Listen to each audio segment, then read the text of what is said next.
I have a confession to make. PC gaming just isn't as fun as it used to be for me anymore. It's just so boring now.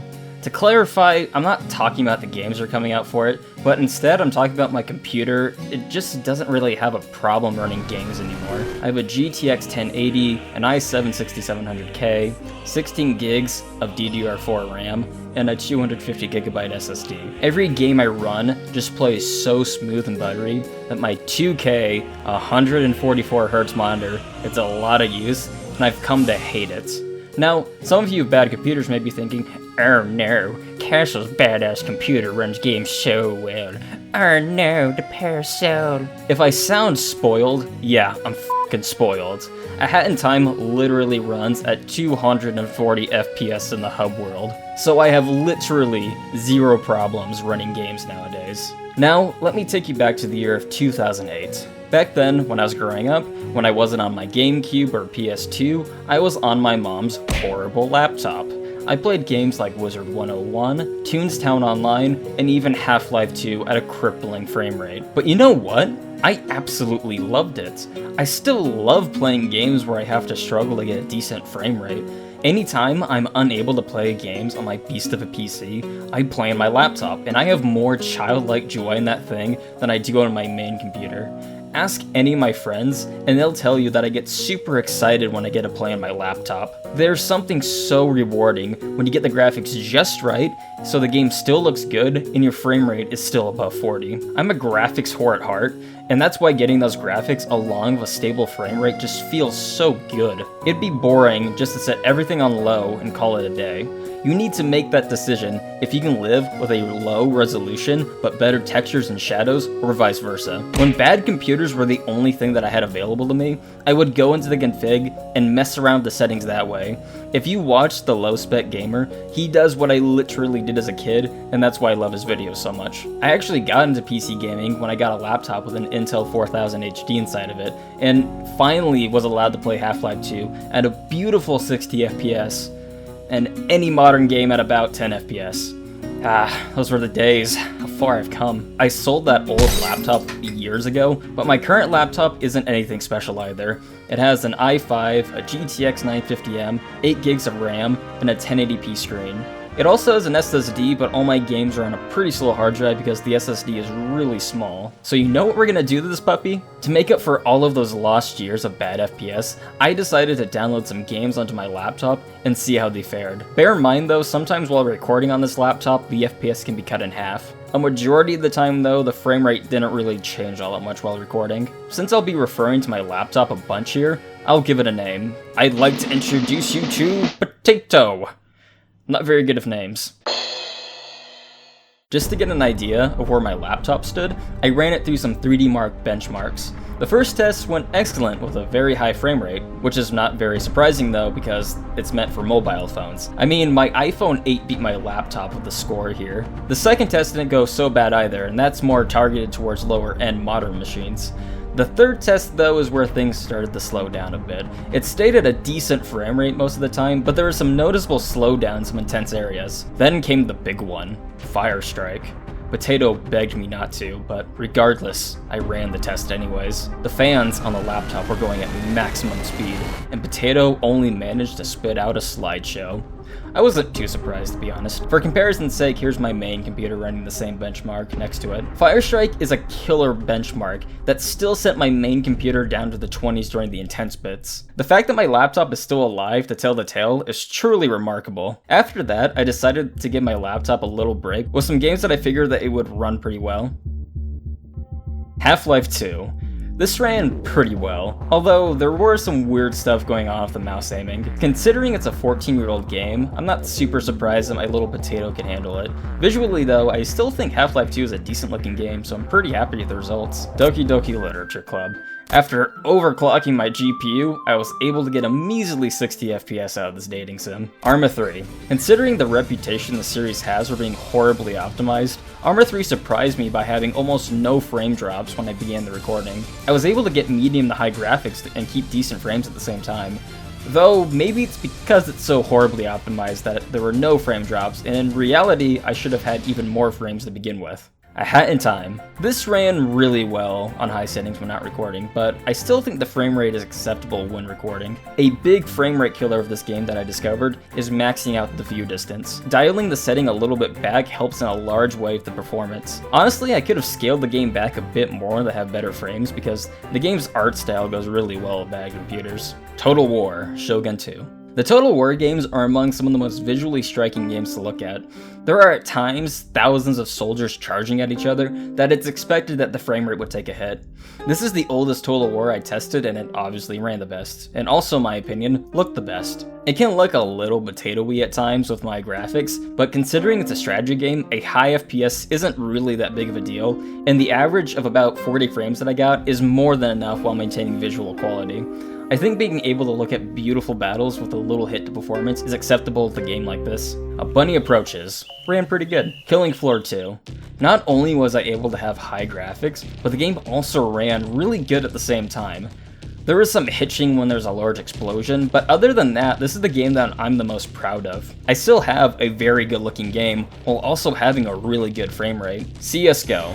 While still running fine, it ran surprisingly worse than I thought it would. It stayed at around the 40s almost all the time, but considering how simple the graphics are, and how well Killing Floor 2 ran, I really thought it would be above 60 the entire time. It can be hard at times to line up those headshots when the game is just a bit jittery. XCOM Enemy Unknown. So I played this with Long War on, and I'm fine with a constant 30 FPS. It's a turn-based game, you don't need a blistering 120 FPS.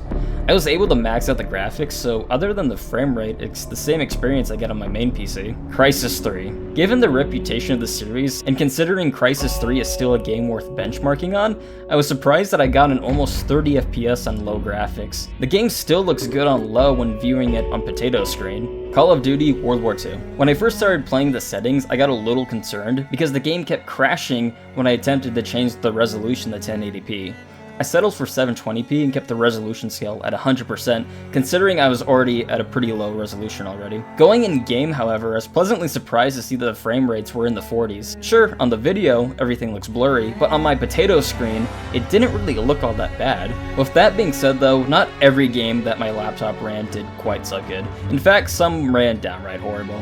This is the dark side of PC gaming that many try to avoid, but it's a reality that many have to face and endure. Star Wars Battlefront 2. Set your graphics on low and resolution scale to 50%, because that's the only way you'll play this bad boy with a good frame rate. If you follow these instructions, then your gameplay experience won't be so bad if you have a potato computer. The downside is that it's a blurry mess to look at, and long-range battles will be hard to win. If you like playing assaults with that SMG-like burst pistol, then this won't affect you that much. Camino is blinding, however, to look at for some reason. Total War, Warhammer 2.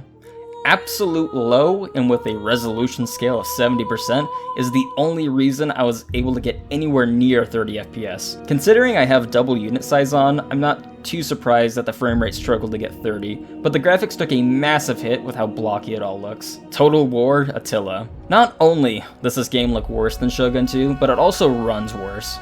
This is 100% lowest graphics right here, and I'm struggling to get 20 frames. Warhammer 2 would run this bad if I kept it at a resolution scale of 100%, but at least that game looks better than Shogun. Squad. Squad is an absolutely beautiful game when you play it on a good computer, but anything other than that though, and it reminds me of my Project Reality days. At this low of settings, I feel sorry if this is the only way you're able to play Squad. The view distance is just so short, and distant targets are just a messy blob of pixels. Without checking the map, how am I supposed to tell that's an enemy or not? I mean, even on my good computer, at times it can be hard to tell if I'm aiming at a friendly. I also think that some of my shots didn't register because my frames were just so bad. Company of Heroes 2. While the benchmark may make you think the game ran well, do not be fooled. Get into a 4v4 and your frames will be crying at the midway point. PUBG. I don't understand how this is the most played game on Steam when it's so hard to see anything at range with low graphics. People with shitty computers have to play like this. Sure, I may be able to manage upwards of 30 FPS at times, but it's really hard to make those long-range shots when your mouse is jittery from the frame rate and the enemies are distant blobs. XCOM 2. While I don't have footage of it, trust me when I say that on the first terror mission, it will be an absolute destruction derby on your frames and the responsiveness of this game. Those missions can get pretty bad on my main PC. I'd hate to see how Potato fares. It got a bit better when War of the Chosen came out, which implemented some optimization, but this game can run pretty bad on this laptop from my past experiences. GTA 5. Now, don't get me wrong, this game is very well optimized. I had some high settings and still got very stable frame rates, but the loading times are just way too long. I first noticed how the long loading times were causing some weird things to happen in the benchmark. Notice how these mountains over here don't load and how the jet is over here now. Now, if you drive like a normal, healthy person, you won't notice the loading problems nearly as much, but anything other than that, and you'll be driving over nothingness. I probably had 30 minutes total of loading screens to get to the first level from the prologue. So I showed you guys some good examples of games that I got a manageable frame rate and graphics on, and others not so much. Now it's time for the trash. If you play on a bad computer, then odds are you know what it's like to play on a game that refuses to run well regardless of what you do. These games run well on my good computer, but dear god, they are an absolute dumpster fire with Potato. Plants vs. Zombies Garden Warfare 2. It didn't even launch. Arma 3. Again. In single player, you can get good frames in this game, but this game is super unoptimized. The multiplayer plays like ass. There's delay in the inputs. There's delay of the mouse. There's delay in the delay. There's so much goddamn delay. If you find a nice camping spot, you can get some kills, but CQB will be a nightmare. The moment you turn the corner and see somebody, your game will stutter. Just camp. Doom. It ran so bad that I had to start the recording on the main menu because my keys didn't register once in game. Soak it in. Though, because of the bad frame rate, the game ran in slow motion, which funnily helped me line up shots better. Warhammer 2, again. So, if I made this video a month ago, Warhammer 2 would have just had that one segment in the bad category. But its newest update snuck in a new benchmark that includes the Skaven. This was a stress test on my poor little Potato, because there are squads of up to 300 Skaven in a single unit. You know it's bad when the camera and the soldiers are moving at different frames. My CPU was crying out for help during this test. Battlefield 1, the final test.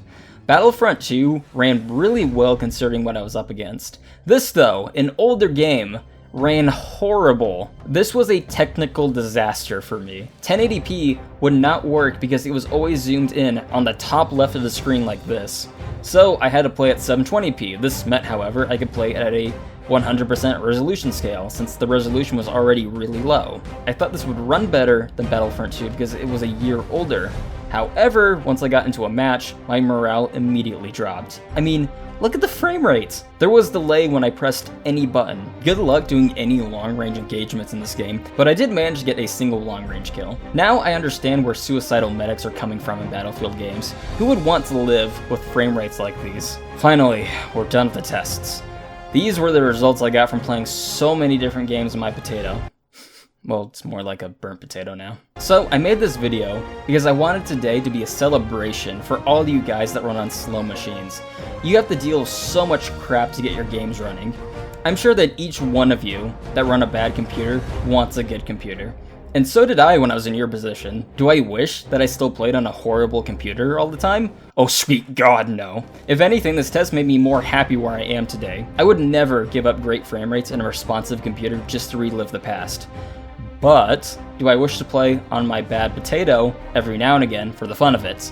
Yes. As I said before, it's just so boring to buy a game and know it'll run well. It's just so much fun and rewarding when you're working hard to get something to play right and be able to achieve it. Setting everything to ultra and not caring afterwards just doesn't carry the same feeling. And when I do play a game that runs bad on my good computer, I don't have the instinct to go into the config files and fix it because I know that the game's just horribly optimized and there's nothing I can really do about it. There's no fun in fixing an unoptimized game because the game is just fighting against you. If you can, buy yourself a new computer that'll let you play modern games with a steady frame rate, but I'd also recommend that you don't throw your old computer away.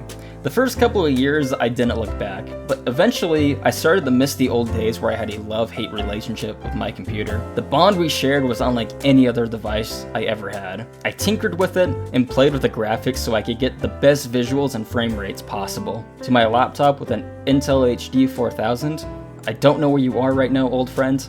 Probably being thrown against a wall because you're so goddamn fucking slow. But I just want you to know that I'm thinking about you right now, and I will always regret selling you. We had some great times, and I won't forget how you got me into PC gaming. Potato will never replace you. Thanks for sticking around. Like, comment, and subscribe if you enjoyed what you saw. If you want to hear me talk about the cutest goddamn game ever made, check out my last video. Or if you're just having one of those days and want to hear me talk about the saddest game ever made, check out my Rain Clouds video.